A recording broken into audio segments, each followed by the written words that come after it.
Halo Sobat Kaum, apa kabar? Dan kita kembali lagi di Kaum Mengudara. Kali ini kita punya bahasan yang super spesial karena sebentar lagi nih di bulan Juni, kebetulan ini di-record di bulan Juni, akan ada Hari Laut Sedunia yang diselenggarakan atau dirayakan di tanggal 8 Juni. Nah, kita tuh pengen tahu bagaimana sih laut Indonesia sekarang dan dinamika sosial, bagaimana masyarakat nelayan pesisir masih ketergantungan dengan hasil-hasil laut dan lain-lain. Tapi Sobat Kaum, kali ini di studionya Kaum Telapak kita sudah kedatangan Sobat Salam Kaum Nelayan. Tapi sebelumnya apa sih itu Salam Kaum Nelayan? Kok kayaknya terdengar familiar? Tanpa basa-basi lagi kita akan nggak panggilkan sih, sudah ada di studio ini, di studio Kaum Telapak, yaitu Bang Irham. Halo Bang Irham, Halo, boleh perkenalkan diri kepada Sobat Kaum? saya Irham dari Salam Kaum Nelayan, yang dimana singkatannya itu SKN. SKN ini berdiri di sekitar tahun 2016 ya, 2016 sekitar di situ yang didirikan oleh kawan-kawan, khususnya kawan-kawan Kaum Telapak. Seperti itu untuk tujuannya sangat sederhana sebetulnya, merekam terkait dengan apa yang terjadi wilayah pesisir. Oke, berarti itu kita sudah, apa namanya, bentar, aku tuh kan sebenarnya juga belum pernah nih melakukan Salam Kaum Nelayan Ya, gitu, dan mendengar dari para sesepuh di gila gue langsung dik. Aku mendengar dari para senior terkait Salam Kaum Nelayan itu memang katanya kegiatannya itu menyusuri wilayah-wilayah pesisir khususnya di Pulau Jawa gitu ya, untuk melihat dinamika dan lain-lain, dinamika nelayan, lihat apa namanya, kondisi wilayah pesisir, bukan begitu? betul, betul. Memang kita sudah melakukan ekspedisi 2 kali sebenarnya. Tahun 2017 pertama jika tidak salah, yang kedua tahun 2018. Memang kita kita mengawali itu dari Pelabuhan Ratu, kita mencoba jalan kaki. Memang tidak jalan kaki secara terus-terusan. Ada beberapa wilayah yang kita tidak bisa jalan kaki, jadi kita memang naik transportasi juga. Nah, menariknya memang kita mendapatkan banyak rekaman-rekaman peristiwa yang terjadi di perjalanan dari Pelabuhan Ratu sampai Pangandaran. Nah, tahun 2018 itu kita melakukan kembali ekspedisi, kita sebut namanya ekspedisi Salam Kaum Nelayan dari Cilacap sampai Jogja. Hmm. Jadi perjalanan-perjalanan itu memang ini sebuah ide dari kawan-kawan untuk apa sih yang terjadi, apa peristiwa apa yang terjadi di pesisir Jawa. Khususnya memang saat itu kita masih berpikir Jawa dulu karena ya pastinya banyak hal ya. Banyak hal yang menjadi pertimbangan, mulai dari ya kita kan SKN ini kan saat ini masih di bawah teman-teman Kaum Telapak sebagai public engagement-nya, di mana untuk ya sesuai dengan ruhnya Kaum Telapak lah yang saya pahami di situ. Untuk itulah muncullah SKN ini. Seperti itu. Jadi dulu tuh ada para senior ini, ada berapa yang ikutan turun melakukan ekspedisi Salam Kaum Nelayan? Wah, lumayan banyak ya.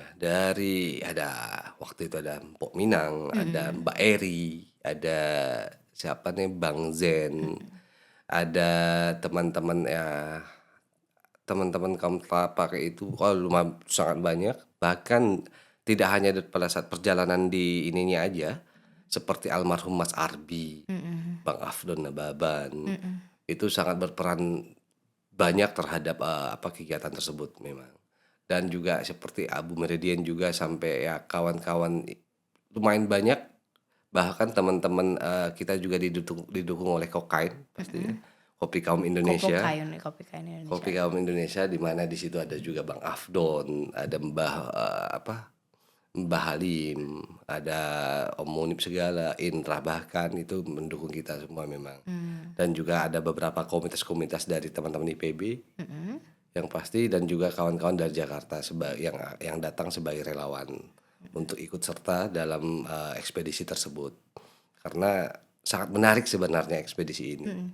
Nah, berarti kan hal itu muncul karena melihat keresahan juga di wilayah pesisir atau hanya kayak ya pengen healing-healing wilayah pesisir aja nih gitu, nggak taunya menemukan adanya apa namanya, oh kayaknya potretnya ini tidak baik-baik aja wilayah pesisir kita gitu. Ya, awalnya ini memang sebelumnya, diriku waktu itu ngobrol-ngobrol diskusi kecil Mhm, dengan Yoyon, heeh, sebetulnya tiba-tiba muncul Mbak Eri, tiba-tiba muncul Bang Ejen, jadilah,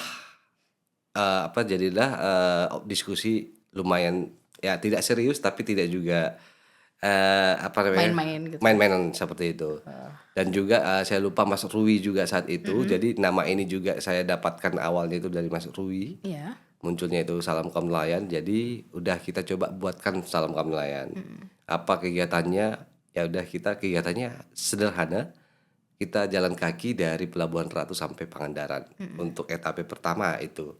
Poin utamanya ya hanya bukan main-main, hanya saja kita ingin tahu sebetulnya terkait dengan apa peristiwa yang saat ini terjadi di pesisir Jawa. mhm, Dan juga mengapa Jawa? Karena ya sederhana, kita kosnya kecil. mhm, iya Jadi iya untuk itu iya, kita heeh, memilih Jawa karena mhm, ya itu sangat dekat dengan Bogor sebagai, base-nya awal ya, mhm. seperti itu. Oke. Nah, kemudian dari perjalanannya apa yang ditemukan? Apa fenomena sesuatu apa yang menjadi Ya banyak hal ya, salah satu di Pelabuhan Ratu itu sangat menarik kalau kita bicara-bicara dengan teman-teman nelayan. mhm, Dulunya itu Pelabuhan Ratu itu salah satu ekosistem ikan layur, oke, itu sangat banyak mhm, sampai tahun berapa saya lupa tahunnya berapa, tapi itu ikan layur itu sangat banyak dulu. mhm, mhm, Tapi, sampai tahun tahun 2017 yang kita temukan sama teman-teman nelayan di sana, kita coba komunikasi dengan kawan-kawan bahwasanya itu mereka mau nangkap ikan layur itu akan ke tengah kembali, yang mhm, dulunya itu sangat dekat paling sekitar ya tidak sampai 1 mil, mhm, saat ini udah melebihi 1 mil. Jadi, mereka juga memberitahu ke kita bahwasanya itu ada beberapa faktor kata teman-teman tersebut. Salah satunya itu ya adanya PLTU, udah pasti kata teman-teman, yang satu lagi memang banyaknya kapal-kapal Bolga namanya. Karena adanya kapal-kapal Bolga, jadi mhm. kapal Bolga ini awalnya diriku ini, beranggapan kapal Bolga ini kapal-kapal yang berasal dari Sibolga, cuma rupanya tidak. Oh iya, Jadi dikira ini kapal dari Medan ya? betul,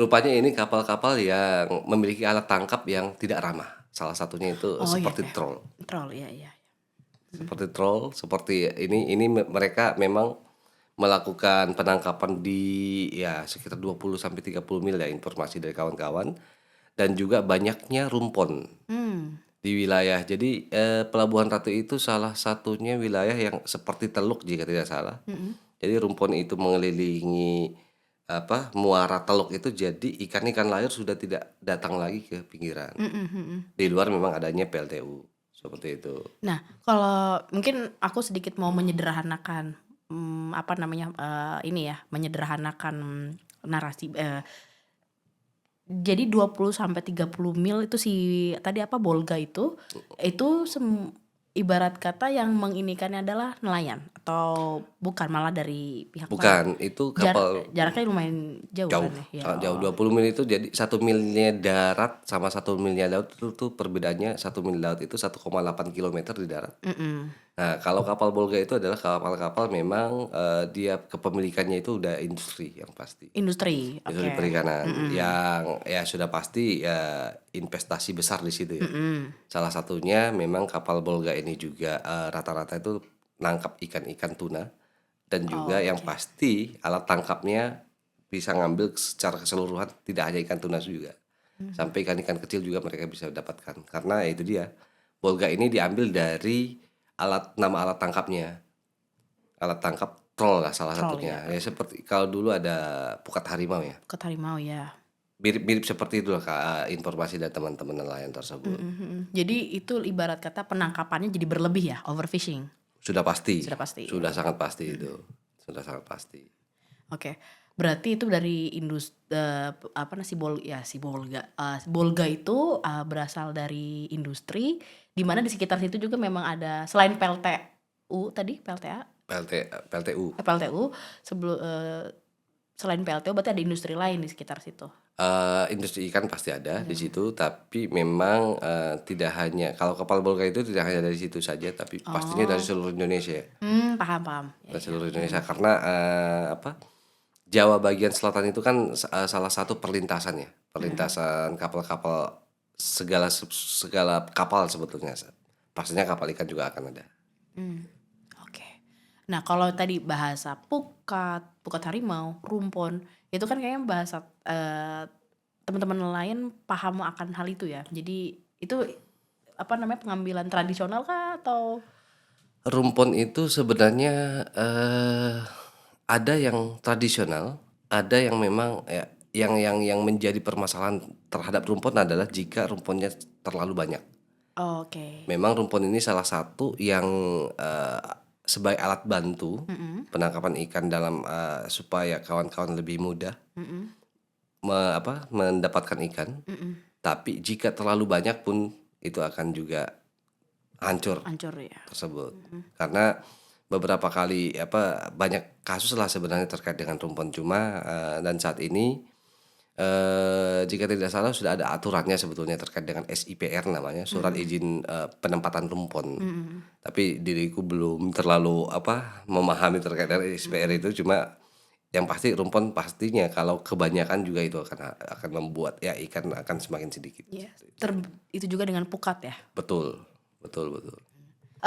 Tadi kan ada pukat, ada rumpon dan juga ada bolga gitu ya. Itu semua adalah alat-alat penangkapan yang tidak ramah lingkungan, tidak ramah laut lah ya gitu. Karena akan merusak, pertama dia akan overfishing ya, dan juga mungkin juga akan merusak ekosistem lain.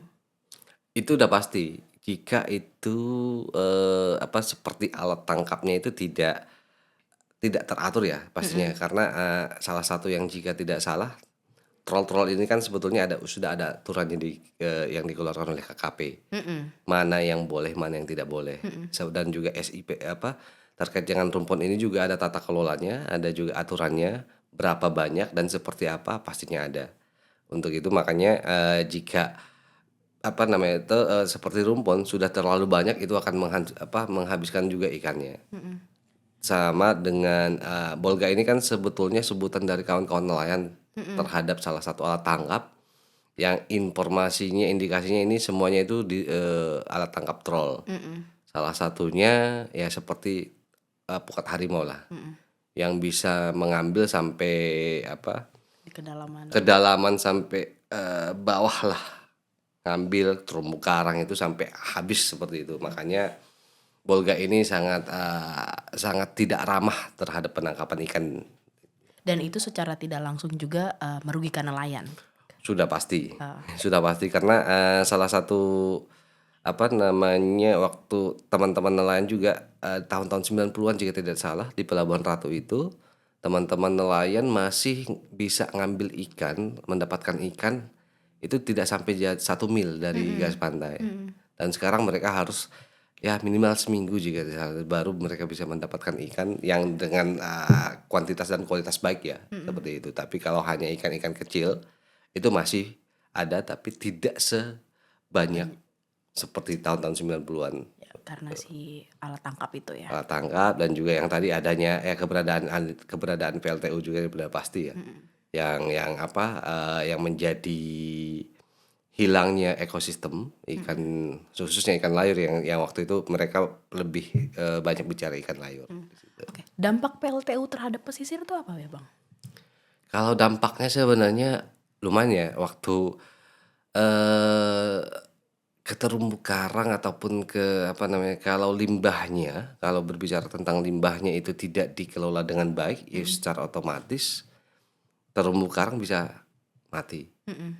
Terumbu karang ataupun ya di daerah di wilayah-wilayah lain istilahnya diriku juga tidak terlalu paham betul terkait dengan itu tapi yang pasti dengan kasus yang bukan kasus dengan sejarah yang kita dapatkan dari kawan-kawan nelayan tersebut terumbu karang habis. Karena terumbu karang habis secara otomatis tempat pakan ikan kecil-kecil yang seharusnya di wilayah pesisir itu masih ada itu akan hilang. Jadi itu juga akan berkaitan menyambung ke teman-teman nelayan saat mereka mau menangkap ikan di situ sudah tidak ada. Iya. Sudah Dan sangat jarang dan sebetulnya. kalaupun misalkan ada, kita nggak tahu ya kontaminasinya gitu kan Betul, ya, dan itu betul, akan berdampak pada kesehatan betul. nelayan atau masyarakat pesisir wilayah situ gitu ya. Nah, selain tadi Pelabuhan Ratu, terus kita moving on ke kemana lagi nih tadi? Ada Pelabuhan Ratu, kita perjalanan dari Pelabuhan Ratu sampai Pangandaran, jalan Pangandaran. kaki, Heeh. Pangandaran. Nah, Pangandaran itu ya di sana banyak juga salah satu ya pastinya teman-teman nelayan itu rata-rata mengeluhkan terkait dengan banyaknya kapal-kapal bolga salah satunya. Masih Bolga juga. Bolga paling ininya, Memang troll ini ya, kapal bolga. kapal Bolga. Karena ya kita kan memang sangat banyak dan lumayan banyak bertemu dengan teman-teman nelayan. Jadi muncullah informasi tentang kapal bolga ini. Di salah satunya itu di wilayah apa? Saya lupa di wilayah Ujung Genteng. Ya. Nah, itu juga mereka juga berbicara tentang kapal bolga bahwasanya kapal-kapal bolga ini menjadikan ya ada konflik juga jadinya dengan teman-teman nelayan bahwasanya sering juga teman-teman nelayan mengusir kapal-kapal bolga supaya tidak melakukan penangkapan di wilayah mereka karena sangat merugikan. Informasi yang kawan-kawan kita dapatkan dari nelayan itu seperti itu. Nah, berbicara soal penangkapan tadi ya, biasanya nelayan itu menangkapnya dengan cara bagaimana, Bang? Kalau nelayan sebetulnya sederhana mereka ya. Ada pancing memang juga mereka punya ini juga ya, punya alat tangkap yang seperti jala ya. Tapi itu hanya dengan kapasitas yang kecil ya. Karena sepengetahuanku nelayan itu kan salah satu kalau kita berbicara regulasinya di bawah 30 GT namanya ataupun mereka kapal-kapal yang kecil yang paling ya tidak bisa muat banyak di perahu-perahunya. Ya. Nah, secara otomatis ya paling mereka kekuatannya itu tidak paling maksimal 1 mil lah, 1 mil 2 mil. Jadi dan mereka pakai jala ataupun ya alat tangkap inilah Jaring gitu ya? jaring ya, Oh. jaring tapi itu ya kapasitas kecil dan ya paling tidak tontonan ya, paling Iya. berapa kiloan ya yang saya tahu ya. Dan itu hasil tangkapannya itu akan dimanfaatkan untuk keluarga gitu atau nanti dia jual kembali gitu. Tapi kan kalau cuman ikan yang ditangkap sedikit kan ini juga ya. Betul, betul. Untuk itu teman-teman juga ada yang dijual dan itu juga kapasitasnya kecil. Dan mereka pasti ngejualnya itu di TPI terdekat ya. Iya. Dan paling pasar-pasar tradisional rata-ratanya seperti itu. Dan kalau ke TPI pastinya karena di TPI juga ada koneksinya dengan kawan-kawan industri, pastinya itu adalah bagian teman-teman industri. Tapi kalau yang kita tahu waktu teman-teman nelayan-nelayan yang ada di Pelabuhan Ratu rata-rata pasar-pasar tradisional. Jadi untuk konsumsi masyarakat mayoritasnya di situ. Itu yang menjadi eh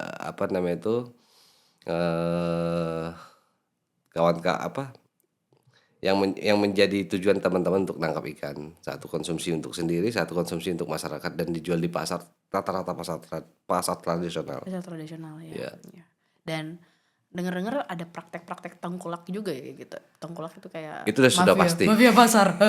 Itu sudah pasti karena Kasian maksudnya nelayannya. ya itu dia. Udah gitu, udah jauh-jauh terus. Udah pasti. Tapi ya itu hal yang ini ya, hal yang wajar ya sebetulnya terkait dengan adanya keberadaan tengkulak, adanya keberadaan yang lain itu sangat wajar sebetulnya. Kemudian apalagi nih yang menjadi tantangan bagi nelayan kita? Tadi sudah ada alat tangkap ya, perusahaan yang memakai alat tangkap yang tidak ramah lingkungan lah, dan juga tantangan ada PLTU gitu, tantangan tengkulak. Mereka ada dihadapi apa lagi ini, Bang? Sangat banyak ya. Tantangan-tantangan itu sangat banyak sebenarnya. Untuk itu sebetulnya salah satu yang harus kita lihat pertama nih, Kalau kita lihat, peraturan internasional Mhm. terkait dengan laut sebetulnya kan salah satu jika tidak salah, awal mulanya itu dari konferensi, Juanda Ya. dan muncullah namanya UNCLOS 1982 dan itu menjadi corong untuk regulasi-regulasi yang ada di dunia, Mmm. bahkan di Indonesia dan juga,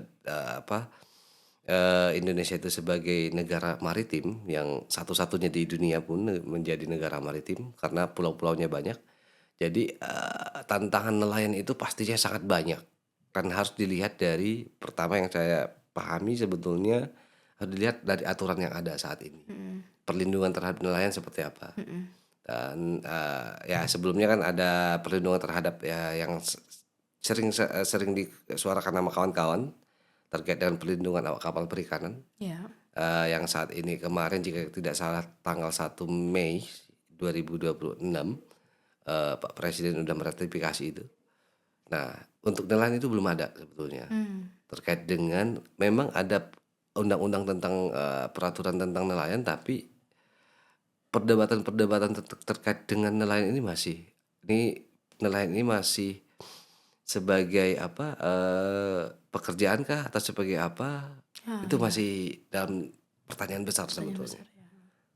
Sama halnya dengan petani, sama halnya dengan inilah. Untuk itulah kalau kita rata-rata kalau kita lihat dari data-data kawan-kawan, terkait dengan tingkat kemiskinan pasti nelayan itu muncul, Muncul ya. petani muncul, nelayan muncul pastinya. Nah itu salah satu. Jadi tantangan untuk berbicara tentang nelayan, menyuarakan nelayan itu masih sangat banyak sebetulnya. Tidak hanya berbicara terkait dengan adanya illegal fishing ataupun kapal-kapal polga ini semua tidak hanya itu, sangat banyak dan Mhm. perlu memang untuk itulah SKN waktu itu muncul, mau merekam itu semua. Mhm. Mau merekam apa sih sebetulnya fakta-fakta apa yang terjadi di sana, yang di wilayah pesisir yang juga sangat erat kaitannya dengan teman-teman nelayan.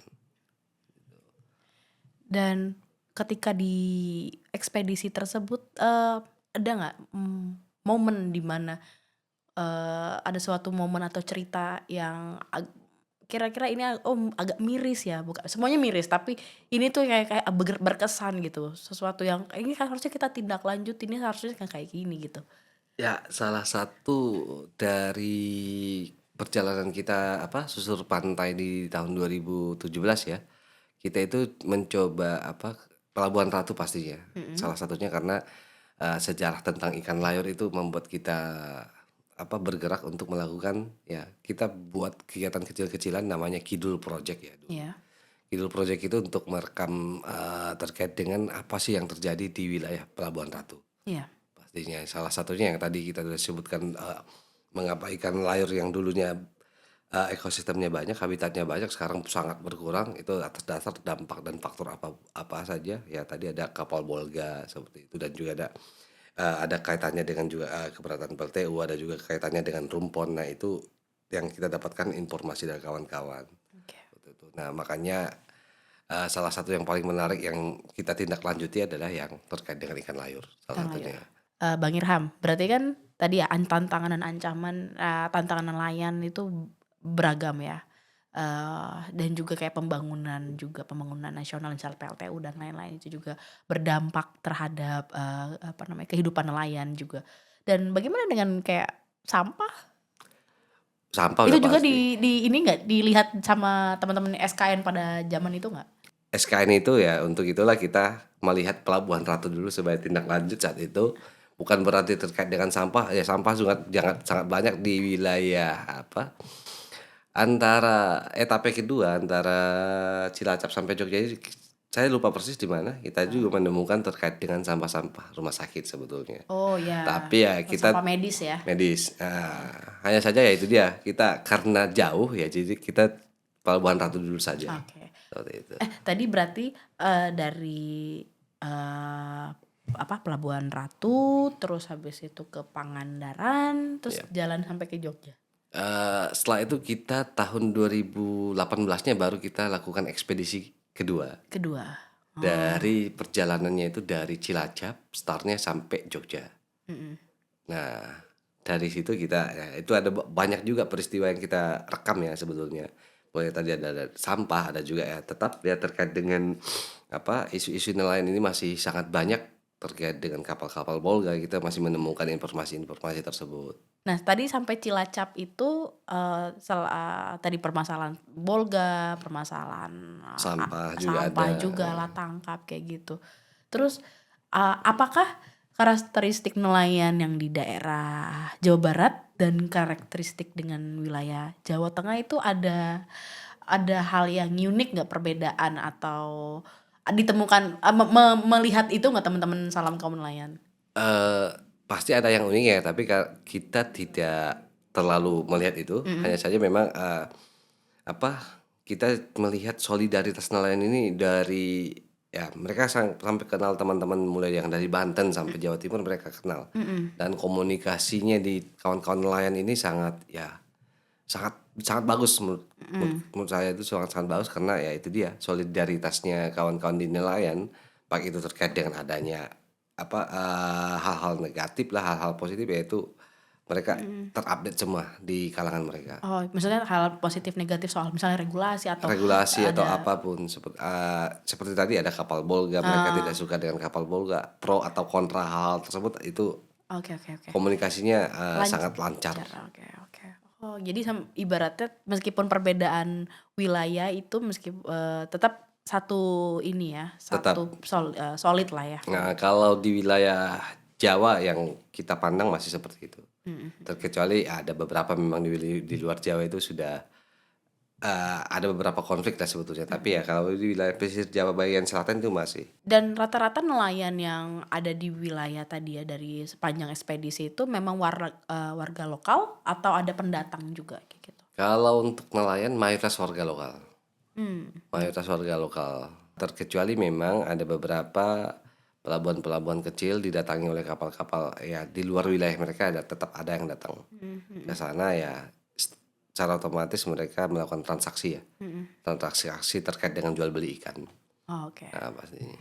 Nah, dari nelayan ada nggak sih yang beralih, profesi gitu? Ini yang menarik ya sebetulnya waktu kita temukan di Pelabuhan Ratu, kawan-kawan itu bahkan teman-teman orang tua Mhm. teman-teman tersebut itu tidak menyarankan untuk menjadi nelayan bahkan. Oh gitu, Karena ya itu heeh. dia yang tadi, nelayan ini apakah ini disebut sebagai profesi atau sebagai apa, ini Mhm. masih rancu di kawan-kawan nelayan tersebut, Benar, benar. satu. Dan yang kedua memang yang paling utama, poin utama, nelayan ini kan, bukan ancaman tapi istilahnya tetap masuk di dalam data tingkat kemiskinan. Kalau kita melihat data-data Mhm. tingkat kemiskinan di Indonesia itu pasti nelayan salah satu ininya. Jadi itu dialah, para orang tua yang ada di Pelabuhan Ratu mayoritas itu mendorong untuk kamu jangan Jangan menjadi jadi nelayan. nelayan. Oh, oke.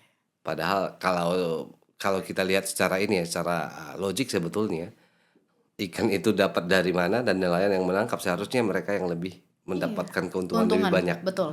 dibandingkan kita-kita yang ada di perkotaan sebetulnya. Mhm. Tapi itu menjadi dorongan orang tua karena melihat tingkat kemiskinan di, nelayan, jadinya ya udah, nelayan itu bukan profesi, itu anggapan dari kawan-kawan, orang tua yang ada di Pelabuhan Ratu saat itu. Makanya mereka mendorong anak-anak mereka untuk keluar dari Pelabuhan Ratu, mencari udah seperti ya, guru, kalau bukan guru seperti ya kerja di hotel kah, kerja di apa kah, karena ya itu dia, nelayan ini ya sudah, akan begitu-gitu saja, sampai seterusnya akan begitu-gitu saja dan tidak akan ada perkembangan. Jadi itulah dorongan dari orang tua ke teman-teman tersebut. Coba kita bayangkan teman-teman kalau misal tidak ada nelayan di Indonesia, nelayan Gitu, kita gitu ya. Kita mau mendapatkan protein ikan hewani dari mana gitu. Kalau bukan dari teman-teman nelayan yang benar, bekerja mengambil ikan, mencukupi mencukupi nutrisi kita kayak gitu. Dan kita kalau tidak ada nelayan, mereka beralih profesi kayak gitu kan. betul, sangat betul, Iya, dia miris ya. sangat miris, sangat Iya, miris, dan bahkan mungkin orang tuanya mungkin ini kali ya Bang ya, maksudnya beranggapan untuk kesejahteraan keluarganya lah ya. Jadi mungkin betul, nelayan tuh kayaknya tidak ada harapan, atau bukan tidak ada harapan, bukan, tidak menjanjikan sebagai, profesi gitu kan, gitu. sangat miris memang terkait dengan itu. Makanya, Ya ada beberapa diskusi-diskusi dengan teman-teman terkait dengan sebenarnya nelayan itu apa sih? Profesi atau seperti apa ya, karena itu dia. Jadi menjadi suatu PR besar sebetulnya, tidak hanya di kalangan masyarakat, kalangan pemerintah, untuk mendorong nelayan itu seperti apa sebetulnya. Secara otomatis anggapan orang nelayan ini bukan sebuah profesi yang baik. Iya, Sudah pasti profesi yang tidak punya masa depan. masa depan yang cerah. Jadi sebenarnya sudah sedikit banyaknya merangkum banyak hal ya, tantangan-tantangan semuanya tuh terangkum tidak hanya dari yang secara teknis aja, tapi dari sosial budayanya juga, sosial ininya juga itu mendalam terkait Mendalam, nelayan. Ya. mendalam. Nah, untuk itulah kaum telapak sebagai yang salah satu ini ya, yang memunculkan SKN wajib punya peran aktif ya. Ya. Wajib punya peran aktif, tolong di bold. Ya, Ya, karena gini lah Bang ya, karena pada dasarnya kaum telapak kan secara sesuai dengan visi misinya kan ya, bahwa kita akan bekerja untuk 3 konstituen, ada masyarakat adat, petani dan nelayan. juga nelayan. Kita harus menyelam juga kepada isu-isu nelayan Ya. di mana tidak sesantai itu Ya, gitu. benar. Ada kompleks gitu. Sangat kompleks. Nah, itulah yang SKN ini salah satu bentuk kegiatan untuk merekam apa yang terjadi. Marilah. Kita berangkat Berangkat. untuk wilayah, untuk pesisir kita gitu. Betul. Berangkat untuk melihat potret dan juga tidak hanya melihat saja, Tidak tapi hanya melihat. do Tindak. something ya. Tuh, Something. Tapi kita bisa mulai ekspedisinya lagi. Bisa. masih Nanti ada tunggu semangat. tanggal mainnya ya sobat kaum ya. Kita akan melakukan ekspedisi Salam Kaum Nelayan. Mungkin pakai masih dengan metode yang sama di wilayah yang terdekat dulu gitu. Baru kalau nanti memang semesta mengabulkan doa kita bisa berselayar kemana lagi gitu, sail lagi gitu. Oke Bang, mungkin sepatah dua patah kata kita akan closing statement ini. Yap. Untuk Salam Kaum Nelayan, apa yang Bang Irham harapkan? Ya, Salam Kaum Nelayan ini sesuatu ide brilian sebetulnya. Jika tidak dilanjutkan kembali dan kalau tidak ada actionnya kembali, ini sangat sayang sekali. Salam Kaum Nelayan ini tetap harus ada karena ini salah satu yang bisa menjadi wadah untuk menyuarakan terkait dengan yang pastinya fokus utamanya itu pasti nelayan karena ada nelayannya di situ, dan juga wilayah-wilayah ataupun peristiwa-peristiwa di wilayah Indonesia yang berkaitan erat dengan laut Oke. dan menjadi public organizing ya. SKN ini Salam Kaum Nelayan itu sangat salah satu wadah terbaik menurutku di situ. Apalagi di teman-teman SKN ini di sekitarnya adalah orang-orang yang hebat-hebat, orang-orang cerdas-cerdas di situ. Itu. Oke. Nah, pesan untuk nelayan Indonesia, atau mungkin ada pesan-pesan selain dari Salam Kaum Nelayan, maksudnya pesan untuk nelayan kita sendiri, untuk pemerintah kita, untuk lebih apa? Tetap ini ya, terkait dengan tata kelola wajib harus diinikan kembali, harus tetap dilihat kembali tata kelolanya seperti apa supaya terkait dengan kesejahteraan dan keadilan terhadap segala pihak khususnya terkait dengan nelayan, khususnya laut kita yang pasti karena Indonesia itu negara maritim yang dikelilingi oleh air mulai dari Sabang sampai Merauke. Jadi ya secara otomatis tata kelola itu wajib Iya. harus dilihat kembali seperti apanya, baik itu pemerintah, baik itu dari kawan-kawan istilahnya swasta, bahkan teman-teman civil society. Iya. Dan untuk itulah SKN Salam Kaum Nelayan itu berada dan kegiatannya harus tetap ada untuk itu, menyoroti itu dan juga mencoba untuk menyuarakan itu. Oke, Bang Irham makasih banyak udah hadir Sama-sama. dari studionya Kaum Telapak dan sudah di segmennya Kaum Mengudara. Dan teman-teman makasih ya sudah mendengarkan podcast kita Kaum Mengudara Special Edition Salam Kaum Nelayan. Ingat bahwa laut kita itu jangan dipunggungi. Laut itu sama-sama penting dan nelayan kita juga harus ikut perlindungannya, hak-haknya juga harus disuarakan. Jangan lupa follow, ikuti sosial media Kaum Telapak juga. Nanti SKN juga ada, Salam Kaum Nelayan. Tapi teman-teman bisa follow dulu Kaum Telapak, ada di Instagram, YouTube. Pokoknya banyak deh. Oke, teman-teman Sobat Kaum, salam sehat. Sampai ketemu di rubrik selanjutnya. Bye-bye.